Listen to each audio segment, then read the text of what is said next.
Assalamualaikum warahmatullahi wabarakatuh.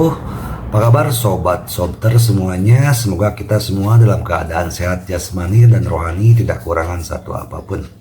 Oke, sebelum dimulai ceritanya seperti biasa, bantu dulu tekan tombol like dan berkomentar juga ya Tuan dan Nana. Oke, kita lanjutkan saja ceritanya. Selasa, tanggal 20 Mei tahun 2025. Bab 3447, eyeliner di mana-mana.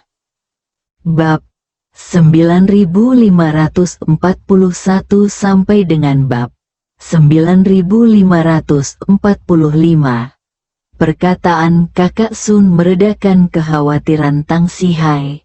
Jadi dia bertanya pada Kakak Sun, "Menurutmu, bagaimana aku harus menghubungi Nona Xiao dan memberitahunya tentang hal-hal ini?" Suster Sun berkata, "Jingking akan datang ke kuil Kixia lusa pagi. Ide nyonya adalah mencari cara agar Nona Xiao datang ke kuil Kixia, dan kemudian membiarkan Jingking menciptakan kesempatan bagi Anda untuk melakukan percakapan yang aman." Jingking? Tang Sihai tersenyum dan bertanya, "Jingking sekarang menjadi penyihir terkenal, kan?" "Ya." Saudari Sun mengangguk dan mendesah. Jingking memiliki kebijaksanaan. Ia memiliki kebijaksanaan dalam mempraktikkan Taoisme dan mempelajari Buddhisme. Dengan bimbingan nyonya, ia telah membuat kemajuan pesat. Meskipun ia telah menjadi seorang biksu, ia masih mengikuti jejak nyonya.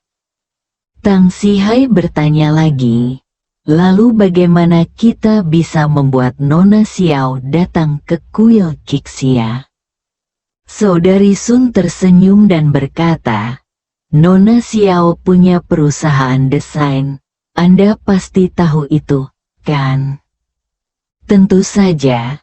Tang Sihai mengangguk dan berkata, "Tuan mudalah yang mendorongnya untuk memulai studio desainnya sendiri. Saat studio itu dibuka, banyak tokoh terkemuka di Jinling datang untuk memberikan hadiah pembukaan." "Ya." Saudari Sun berkata, "Ada seorang gadis di perusahaannya yang kami atur untuk bekerja untuknya. Dia cukup cakap dalam bekerja dan sudah dipercaya oleh Nona Xiao. Dia akan meluangkan waktu untuk menyampaikannya kepada Nona Xiao besok pagi. Saya rasa dia seharusnya bisa mengajak Nona Xiao datang ke kuil Kixia." Tang Sihai sangat terkejut hingga dia tidak dapat berbicara untuk waktu yang lama. Dia tidak menyangka bahwa meskipun istrinya tidak pernah muncul di depan umum, dia punya mata-mata di mana-mana. Setelah beberapa lama, dia bertanya, "Saudari Sun, saya berani menanyakan sesuatu yang seharusnya tidak saya tanyakan. Selain saya, apakah ada orang lain yang diatur oleh nyonya di sekitar Tuan Muda?" Suster Sun menatapnya dan tersenyum. "Kamu tahu kamu seharusnya tidak bertanya, tetapi kamu masih bertanya." Setelah mengatakan itu, dia masih menjawab, "Nyonya tidak ingin memengaruhi lintasan pertumbuhan Tuan Muda. Tidak ada orang lain selain Anda. Sebenarnya, Nyonya selalu menyesali ini. Jika dia ikut campur dalam urusan keluarga Xiao, mungkin Tuan Muda tidak akan menikahi Nona Xiao." Tang Sihai tidak dapat menahan diri untuk tidak menghela nafas. Sepertinya nyonya benar-benar menaruh dendam terhadap Nona Xiao. Saudari Sun tersenyum dan berkata, "Bagaimana ya? Memang ada beberapa keluhan. tetapi sebagian besar ditujukan kepada orang tua Nona Xiao, bukan Nona Xiao sendiri. Ketika Tuan Muda dan keluarga Xiao tidak pindah dari komunitas lama, kehidupan seperti apa yang dijalani Tuan Muda setiap hari, Nyonya sangat mengetahuinya. Saat itu, orang-orang yang tinggal di lantai bawah diatur oleh Nyonya. Malan dan Xiao Changkun memerintah Tuan Muda, mengejek, dan memakinya sepanjang hari. Bagaimana mungkin Nyonya tidak merasa tertekan? Itu benar, Tang Sihai berkata sambil tersenyum. Terkadang, aku ingin memberi Malan pelajaran. Saudari Sun mengangguk dan berkata sambil tersenyum. Tetapi Malan banyak menderita kemudian, yang dapat dianggap sebagai pelajaran. Keluarga ini, terlepas benar atau salah, terlalu mengganggu Tuan Muda. Jika mereka bisa pergi, Tuan Muda juga bisa melepaskannya. Saya serahkan masalah ini kepada Anda. Tang Sihai mengepalkan tangannya dan berkata dengan sungguh-sungguh, "Jangan khawatir, Saudari Sun, saya akan melakukan yang terbaik." Pagi selanjutnya, Xiao Churan bergegas ke perusahaan pagi-pagi seperti biasa. Ye Chen tidak ada di rumah, dan ibunya, Malan, kehilangan motivasi untuk membuat sarapan. Jadi Xiao Churan membawa sarapan dari lantai bawah perusahaan dan berencana membuatnya di kantor. Saya pikir saya akan menjadi orang pertama yang tiba. Tetapi saya tidak menyangka bahwa tangan kanan saya, Sun Mengmeng, sudah tiba lebih awal di perusahaan. Melihat Sun Mengmeng, Xiao Churan tersenyum dan berkata, "Mengmeng, mengapa kamu datang sepagi ini?" Sun Mengmeng tersenyum dan berkata, "Selamat pagi, Tuan Xiao. Saya bangun pagi hari ini dan pergi ke kuil Kixia untuk meminta jimat kesehatan bagi keluarga saya kepada seorang guru. Saya tidak menyangka akan mendapatkan apapun. Saya sangat tertekan." Xiao Churan bertanya dengan rasa ingin tahu, "Kenapa aku datang dengan tangan kosong? Bukankah kuil Kixia buka hari ini?" Itu terbuka. Sun Mengmeng mengangkat bahu dan berkata, "Hanya saja aku salah ingat saat Master Jingking datang. Dia tidak akan pergi ke kuil Kixia sampai besok. Tetapi aku salah ingat dan pergi ke sana pagi-pagi sekali." Audio milik Tuan Softer Jingking, Channel. Xiao Churan mengerutkan kening dan bergumam, "Sepertinya aku pernah mendengar nama ini di suatu tempat." Sun Mengmeng tersenyum dan berkata, "Guru Jingking sangat terkenal. Beliau adalah salah satu biksu termuda terkemuka di Tiongkok. Pemahamannya tentang agama Buddha jauh melampaui biksu biasa. Dalam 1 atau 2 tahun terakhir, beliau telah melakukan perjalanan ke kuil-kuil besar di seluruh negeri untuk berkhotbah kepada umat dan memberkati benda-benda Buddha bagi umat. Konon, amulet kesehatan dan kedamaian yang beliau berkati adalah yang paling mujarab." "Benarkah itu?" Xiao Churan bertanya dengan heran. "Tentu saja benar," Sun Mengmeng berkata. "Tuan Xiao, bagaimana kalau kita pergi ke kuil Kixia bersama besok pagi?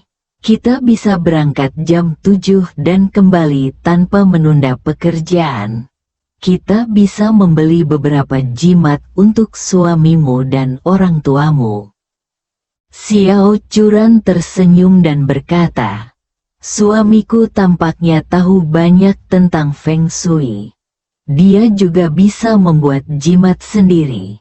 Dia memberiku satu jimat sejak lama. Itu berbeda. Sun Mengmeng berkata dengan sangat serius. Feng Shui seharusnya adalah himpunan I Ching Bagua, yang lebih dekat dengan Taoisme Tiongkok kita. Master Jingking adalah seorang Master Buddha, dan amuletnya adalah himpunan Buddha, sama seperti ponsel Android dan ponsel Apple, dengan arsitektur dasar yang berbeda. Xiao Churan terhibur dengan logika dan metaforanya, dan berkata dengan gembira, "Mengmeng, kamu benar-benar berbakat. Kamu bahkan dapat membuat metafora seperti itu. Tetapi pernahkah kamu memikirkannya? Apakah itu Android atau Apple? Bukankah cukup untuk memilikinya?" Sun Mengmeng berkata dengan serius, "Tuan Xiao, Anda tahu orang India, kan? Mereka percaya pada puluhan juta dewa yang berbeda. Tetapi kuncinya adalah mereka dapat menyembah dewa manapun yang mereka lihat. Mengapa? Bukankah itu hanya untuk lapisan perlindungan tambahan? Ketika saya menghadapi kesulitan, saya biasanya meminta berkah dari timur dan barat. Bagaimana jika salah satu dewa tidak ada di rumah, dan dewa lain kebetulan lewat? Maka saya dapat menirunya, kan?" Saat dia berkata demikian, dia mengangkat alisnya dan tersenyum. "Tuan Xiao, biar saya tunjukkan pada Anda." Setelah itu, dia memejamkan mata, menangkupkan kedua tangannya, dan berkata dengan penuh hikmat, "Tuhan, Yesus, Buddha, Bodhisattva, Yuan Shi Tianzun, Kaisar Giok, Ibu Suri, aku, Audio cucu kecilmu milik Software Mengmeng, Channel. berdoa kepada semua dewa agar memberkatiku agar segera menjadi kaya dan hidup 100 tahun. Amitabha. Amin. Amin. Cepatlah dan patuhi perintah." Xiao Churan merasa geli melihat ekspresi serius gadis itu dan berkata, "Ini pertama kalinya aku melihatmu memuja Tuhan seperti ini. Bukankah ini menakjubkan?" Sun Mengmeng berkata sambil tersenyum, "Ini semua adalah trik unikku. Bagaimana, Tuan Xiao? Apakah Anda ingin pergi bersama besok? Memuja lebih banyak dewa akan memberi Anda lapisan perlindungan ekstra, dan itu tidak memerlukan biaya apapun. Beli saja tiket ke kuil Zhang Qixia. Anda tidak akan menderita kerugian atau ditipu." Melihat jiwa Sun Mengmeng yang unik, Xiao Churan sangat menyukai dan mengagumi karakternya. Perusahaan itu telah tumbuh dan berkembang selama setahun terakhir, dan sekarang memiliki puluhan karyawan. Tetapi kebanyakan dari mereka sebenarnya adalah orang-orang tua yang licik dan penuh tipu daya di tempat kerja. Sun Mengmeng berbeda. Dia memiliki sikap serius terhadap pekerjaan, tidak pernah mengeluh, cerdas, dan rajin belajar, yang membuat Xiao Churan berencana untuk fokus melatihnya. Perkataan Sun Mengmeng benar-benar meyakinkannya.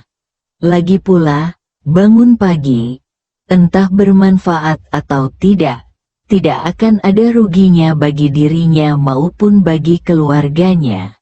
Jadi dia tersenyum dan berkata, "Baiklah. Kali ini aku akan mempercayaimu. Mari kita bertemu di gerbang kuil Qixia pukul 7 besok pagi." Sun Mengmeng berkata dengan gembira. "Bagus, kalau begitu kita sepakat, Tuan Xiao. Bersambung.